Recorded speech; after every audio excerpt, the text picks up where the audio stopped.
Hello students. तो इस video में हम लोग जानेंगे कि किस तरह से हम लोग गॉस लॉ को यूज करते हैं और किस तरह से गॉस लॉ हमारा इलेक्ट्रिक फील्ड निकालना सिंप्लीफाई कर देता है। So let's start discussing about the Gauss law. तो गॉस लॉ को समझने से पहले हमें ये समझना पड़ेगा कि इलेक्ट्रिक फ्लक्स क्या होता है, राइट। और इलेक्ट्रिक फ्लक्स में हमारे पास सबसे पहले हमें ये समझना पड़ेगा कि फ्लक्स हम किसे कहते हैं, ये फ्लक्स क्या होता है। तो जब भी हमारे पास एक वेक्टर फील्ड होती है, किसी भी फिजिकल क्वांटिटी, जब हम वेक्टर फील्ड देखते हैं तो यहाँ पे हम लोग ये मानते हैं कि अगर हमने एक इमेजिनरी सरफेस ले लिया, इस तरह से अगर मैंने एक इमेजिनरी सरफेस लिया, तो इस इमेजिनरी सरफेस से कितना हमारे पास फ्लो हो रहा है इस वेक्टर फील्ड का। So basically flux is nothing but flux of a vector field to be a measure of flow through an imaginary fixed element of the surface of the field. तो in case of electric field ये क्या कहलाएगा, जितना भी हमारे पास electric field किसी एक surface से पास कर रहा है उसका एक मेजर कौन देता है, इलेक्ट्रिक फ्लक्स। और यहाँ पे इस केस में हम लोग जो फ्लक्स को डिफाइन करते हैं, flux is defined by, flux जो हमारा होता है it is defined with E dot D A. जहां पे हमारे पास ई क्या हो गया, इलेक्ट्रिक फील्ड हो गया हमारे पास, this is your electric field. और डीए की अगर हम बात करें तो DA is basically your area vector, ये हमारा एरिया वेक्टर हो गया। तो यहाँ पे हम देखें, अगर ई डॉट डी ए को देखें तो ये इलेक्ट्रिक फील्ड और डीए वेक्टर का क्या होगा, डॉट प्रोडक्ट होगा। और इसे हमें क्या करना पड़ेगा, पूरे सरफेस पे इसकी वैल्यू हमें निकालनी पड़ेगी। सो बेसिकली अगर मैंने ये integration E dot D A लिखा है, इसका ये मतलब हो गया कि हम लोग पूरे सरफेस के लिए इलेक्ट्रिक फ्लक्स को कैलकुलेट कर रहे हैं। और यहाँ पे अगर हम लोग ई डॉट डी ए को देखें तो इट्स अ डॉट प्रोडक्ट, तो जो भी इसका रिजल्ट आएगा वो क्या आएगा, एक स्केलर क्वांटिटी आएगा। इसलिए यहाँ पे जो फ्लक्स होती है, फ्लक्स हमारे पास किस तरह की क्वांटिटी होगी, flux will be a scalar quantity. और यहाँ पे अगर हम उसकी यूनिट की बात करें तो यूनिट हमारा होगा वोल्ट मीटर या फिर न्यूटन मीटर स्क्वायर पर कूलम। और डायमेंशन की अगर हम बात करें तो dimension is M L cube T to the power -3 A to the power -1।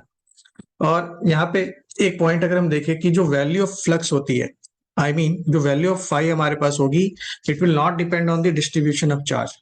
तो किसी भी तरह का अगर हम लोग चार्ज लेते हैं, डिस्ट्रीब्यूशन ऑफ चार्ज पे डिपेंड नहीं करेगा, जब हमारे पास सरफेस कैसा होगा, क्लोज सरफेस होगा। तो क्लोज सरफेस कैसा सरफेस होगा, जैसे हमने एक स्फीयर ले लिया,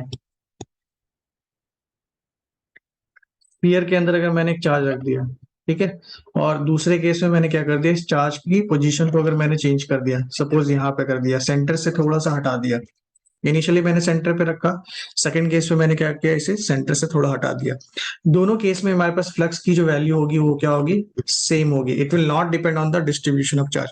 इसका मतलब ये हो गया कि अगर मैं चार्ज की पोजीशन को भी चेंज करता हूं उसके बाद भी हमारा जो फ्लक्स होगा वो क्या होगा, सेम होगा इन केस ऑफ क्लोज्ड सरफेस। तो जब हम लोग यहाँ पे बात करें मीनिंग ऑफ गॉस लॉ की, तो बेसिकली ये क्या करता है, ये हमारा जो फ्लक्स होता है, फ्लक्स को रिलेट करता है चार्ज से।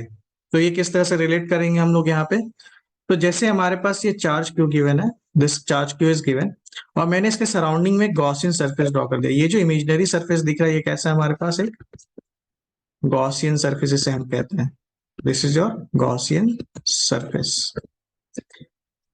और हम लोग यहाँ पे ये जो गॉसियन सरफेस हम लोगों ने ड्रॉ किया, तो इस गॉसियन सरफेस के थ्रू क्या होगा, कुछ अमाउंट ऑफ इलेक्ट्रिक फील्ड पास होंगी इस चार्ज के कारण, क्योंकि ये चार्ज हमारे पास गिवन है, तो इलेक्ट्रिक फील्ड लाइंस निकलेंगी। और जो ये इलेक्ट्रिक फील्ड लाइंस निकल रही है ये क्या करेंगे, इस सरफेस को क्रॉस करेगी। तो जब ये सरफेस को क्रॉस करेगी तो हमें कुछ फ्लक्स की वैल्यू मिलेगी।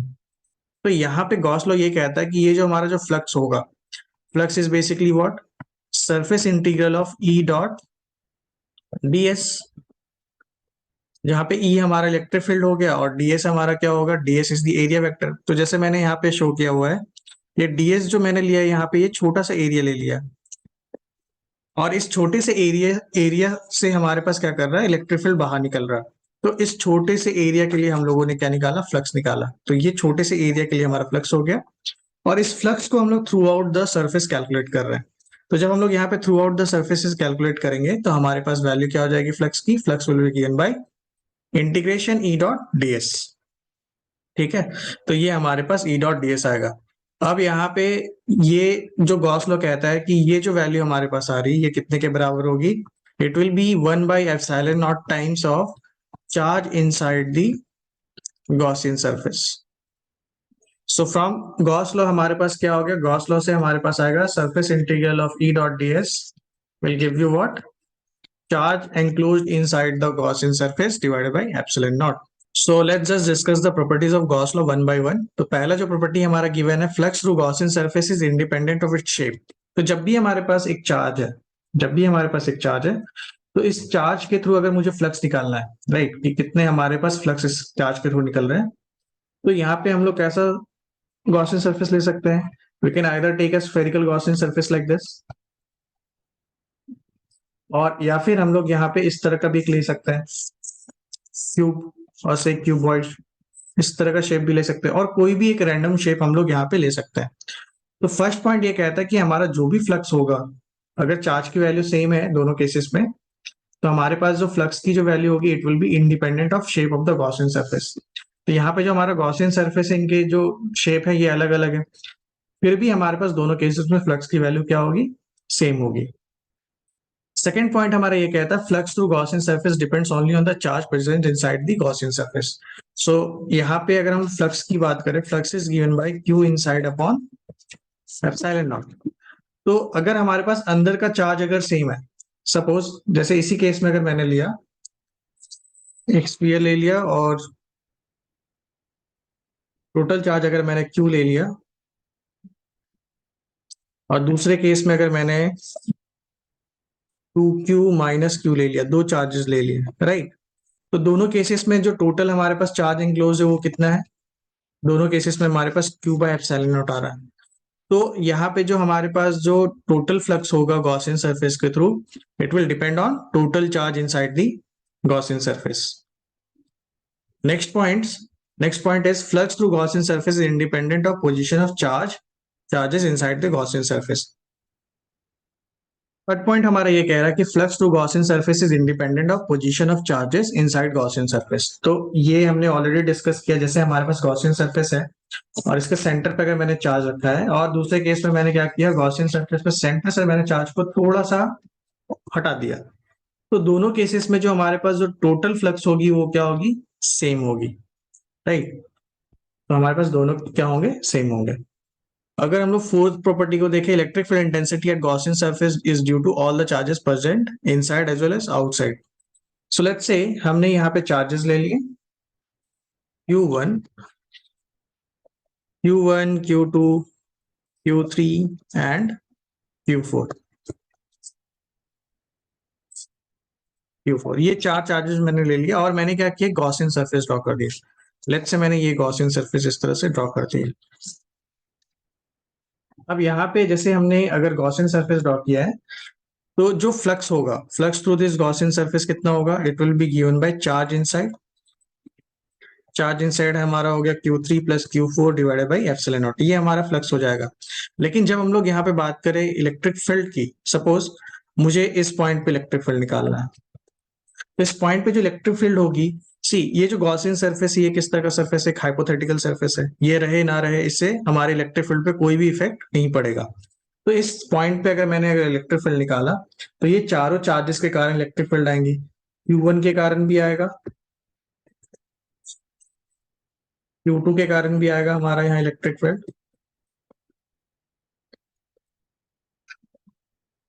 एंड Q3 के कारण भी आएगा हमारा इलेक्ट्रिक फील्ड, और Q4 के कारण भी हमारा इलेक्ट्रिक फील्ड आएगा। तो ये चारों चार्जेस के कारण हमारे पास क्या होंगी? इलेक्ट्रिक फील्ड होंगी इस पॉइंट पे। तो यहाँ पे गॉसियन सरफेस अगर मैंने ड्रॉ किया या नहीं भी ड्रॉ किया, तो इलेक्ट्रिक फील्ड की वैल्यू ये चेंज नहीं होने वाली। बट अगर मैंने गॉसियन सरफेस को चेंज कर दिया, लेट्स से अगर मैंने ये गॉसियन सरफेस ले लिया, नया गॉसियन सरफेस मैंने ये ले लिया, तो इसके कारण जो हमारा नया फ्लक्स होगा वो क्या होगा? इसके अंदर जो चार्जेस हैं, what are the charges inside this? Q1, Q2 and Q3 divided by epsilon. तो अगर मैंने गॉसियन सरफेस ड्रॉ कर चेंज कर दिया, तो उस केस में हमारे पास फ्लक्स की वैल्यू चेंज कर जाएगी, बट ये इलेक्ट्रिक फील्ड की वैल्यू को चेंज नहीं करेगा किसी भी पॉइंट पे। नेक्स्ट जो हमारा पॉइंट है, in a close surface incoming flux is taken to be negative while outgoing flux is taken to be positive. तो जैसे मेरे पास अगर एक मैंने क्लोज सरफेस ले लिया, सपोज यहाँ पे मैंने एक क्यूब टाइप का एक क्लोज सरफेस ले लिया, क्यूब टाइप का मैंने क्लोज सरफेस ले लिया, और यहाँ पे हमने क्या किया, इलेक्ट्रिक फील्ड की direction, let's say this direction is X and this direction is Y and this direction is Z. तो इस तरह से मैंने क्यूब को रख दिया। अभी मैंने ये माना कि जो इलेक्ट्रिक फील्ड हमारा यहाँ पे क्रॉस कर रहा है, let's say electric field x के अलोंग मूव कर रहा है, फ्लो कर रहा है, एक्स एक्सिस के अलोंग मूव कर रहा है। तो यहाँ पे जैसे हम लोग एरिया देखें, है ना, तो यहाँ पे हमारे पास दो ऐसे सरफेस है जिनके परपेंडिकुलर हमारे पास इलेक्ट्रिक फील्ड पास कर रही है। एक तो हमारा ये वाला सरफेस हो गया, और दूसरा जो हमारा सरफेस आएगा, दूसरा सरफेस हमारा ये हो जाएगा अदर एंड पे, जो ये होगा। लेट्स से ये सरफेस 1 है और ये सरफेस 2 है। तो सरफेस 1 को अगर हम लोग ड्रॉ करें यहाँ पे, तो सरफेस 1 हमारा किस तरह से आएगा, इस तरह से सरफेस 1 मैंने ड्रॉ कर दिया, इस तरह से मैंने सरफेस 1 को ड्रॉ कर दिया। और सरफेस 1 का जो एरिया वेक्टर होगा ये पीछे की तरफ होगा, क्योंकि क्लोज सरफेस में हर सरफेस को के ऊपर अगर हम एरिया वेक्टर अगर ड्रॉ करें तो it will be coming out from the area, बाहर की तरफ ये होगा। तो इस केस में S2 के कारण जो सरफेस एरिया होगा, जो एरिया वेक्टर हमारा होगा, ये किधर होगा, -x की तरफ होगा। और इस केस में इलेक्ट्रिक फील्ड की डायरेक्शन किधर है, तो इलेक्ट्रिक फील्ड की डायरेक्शन हमारे पास पॉजिटिव x की तरफ है, इस डायरेक्शन में हमारे पास इलेक्ट्रिक फील्ड की डायरेक्शन है। और ये हमारा क्या हो गया, एरिया वेक्टर हो गया। तो यहाँ पे दोनों के बीच का एंगल क्या है, 180। अगर मैंने यहाँ पे फ्लक्स निकाला तो इस केस में हमारे पास फ्लक्स क्या होगी, E डॉट ए, और यहाँ पे एंगल बिटवीन देम क्या है, 180, तो ये हमारा -EA हो जाएगा। अगर मैंने सरफेस 2 लिया, अगर मैंने यहाँ पे सेकंड सरफेस ले लिया, सेकंड सरफेस के कारण एरिया वेक्टर इधर है, let's say this is your area A1, area vector A1, and जो हमारा E1 है, E1 भी इसी डायरेक्शन में होगा, इलेक्ट्रिक फील्ड भी हमारा इसी डायरेक्शन में होगा। और इस केस में अगर मैंने फ्लक्स निकाला तो फ्लक्स इस केस में क्या होगा, E इंटू ए, दोनों का हमें डॉट प्रोडक्ट लेना पड़ेगा, तो ये हमारा क्या हो जाएगा, सिंपली EA1 हो जाएगा। तो इस केस में हमारे पास फ्लक्स क्या आ रही है, फ्लक्स की वैल्यू पॉजिटिव है, और प्रीवियस केस में हमारे पास जो फ्लक्स आ रहा है वो क्या आ रहा है, नेगेटिव आ रहा है। तो इस तरह से हमारे पास जो सरफेस S1 है, यहाँ पे हमारे पास क्या है, इनकमिंग फ्लक्स, यहाँ पे हमें क्या मिल रहा है, इनकमिंग फ्लक्स, और दूसरे साइड में हमें क्या मिल रहा है, आउटगोइंग फ्लक्स। तो हमारा इनकमिंग फ्लक्स जो हो गया वो क्या बन गया, नेगेटिव, और आउटगोइंग फ्लक्स क्या हो गया हमारा, पॉजिटिव। इसके बाद जो हमारे पास जो प्रॉपर्टी है, इसमें ये कह रहा है कि अगर हमारा फ्लक्स जीरो हो रहा, तो ये डज नॉट एम्प्लॉय, ये नहीं प्रूफ करता कि हमारा इलेक्ट्रिक फील्ड भी जीरो होना चाहिए। इन द सिमिलर वे, जो अगर हमारे पास इलेक्ट्रिक फील्ड जीरो हो गया, in that case it is also considered कि हमारे पास जो फ्लक्स होगा वो भी क्या होगा, जीरो होगा। तो पहले केस को हम लोग देखते हैं, लेट्स से ये हमारा पहला केस है और ये हमारा दूसरा केस है। तो पहले केस में जैसे मैंने एक सिस्टम ले लिया जिसमें मैंने दो चार्जेस ले लिए, लेट्स से Q और दूसरा ले लिया मैंने -Q। तो यहाँ पे अगर हम लोग फ्लक्स निकालेंगे तो फ्लक्स की वैल्यू क्या आएगी, charge inside will be Q minus Q divided by epsilon not, और ये हमारे पास फ्लक्स की वैल्यू आ गई 0। और लेकिन अगर मैंने यहाँ पे किसी पॉइंट पे, लेट्स से मैंने यहाँ पे इलेक्ट्रिक फील्ड निकाली, इस जगह पे इसके सरफेस पे निकाली, तो सरफेस पे प्लस चार्ज के कारण जो इलेक्ट्रिक फील्ड होगा ये इस डायरेक्शन में होगा, ये हमारा इलेक्ट्रिक फील्ड हो गया। और दूसरे के कारण जो इलेक्ट्रिक फील्ड होगा वो कैसा होगा, इस डायरेक्शन में होगा, ये हमारा E2 हो गया। तो यहाँ पे साफ साफ हमें दिख रहा है कि E1 ऐसा है हमारा और E2 हमारा कुछ ऐसा है। तो इन दोनों का जो रिजल्टेंट हमें जो इलेक्ट्रिक फील्ड मिलेगा वो कैसा मिलेगा,